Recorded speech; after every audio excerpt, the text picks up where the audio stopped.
Now I just want to kind of wrap this up and make the point that I want to make. Well, there's a lot of points that I want to make, and some of them I've made.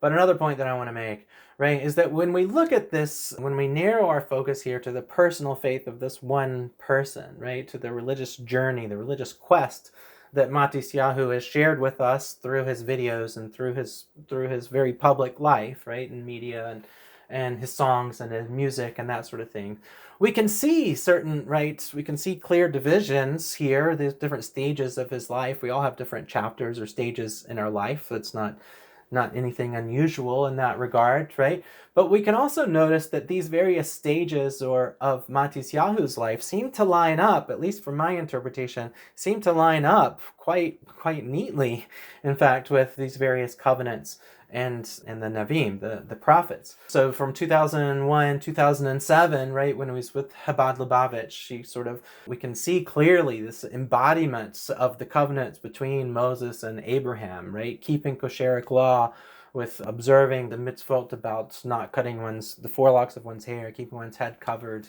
wearing the tzitzi, and all these things, right?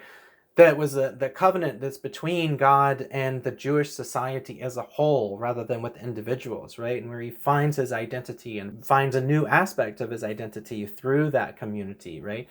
Here, the covenant is represented by the law written on stone tablets, right? With a great emphasis on the letter of the law, keeping the letter of the law, right? And the collective responsibility of the Jewish people, right? So you're responsible if you if you transgress some of these mitzvot, then it's not just you who suffers, but the community as a whole could suffer, right?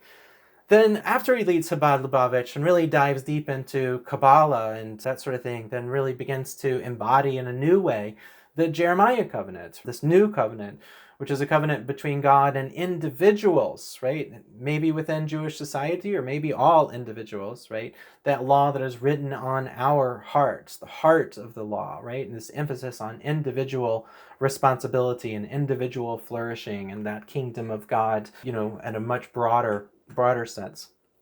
And then, I won't say finally, but the next chapter, the third phase here, at least in my interpretation of Matisyahu, the changing faces of Matisyahu, right? After 2012 with the Akeda and some others, right? Really sort of giving voice to those Jewish prophets, right? Speaking out, emphasizing that the one thing that truly matters to God is that we promote a society of justice and righteousness for all people, right?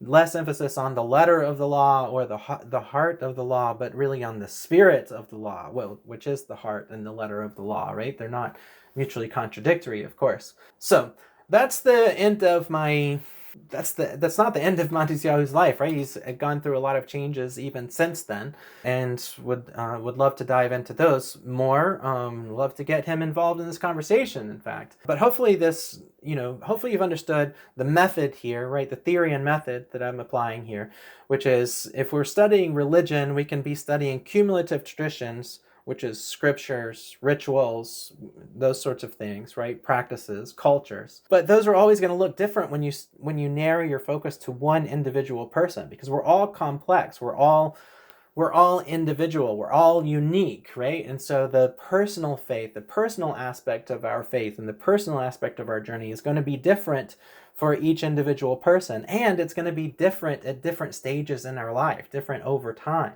right? So then hopefully this close look at Matisyahu and his changing over time and the songs. I'll add a couple more tracks, like Sunshine is another one of my favorite ones that you can watch in the playlist. And then, I'm eager for your podcasts and that sort of the discussions that you have with one another, and what sort of things have you seen, or what are the messages that are conveyed not only through the lyrics and the music, but also through the visuals, right? The whole package. And how do we understand our own journey over time and our maturing of faith? So that concludes our study here of Matisyahu, and I hope you enjoyed it. I hope you dug it, and hope you like his music, or at least got something good out of it. So anyway, that's it. Peace out. Word.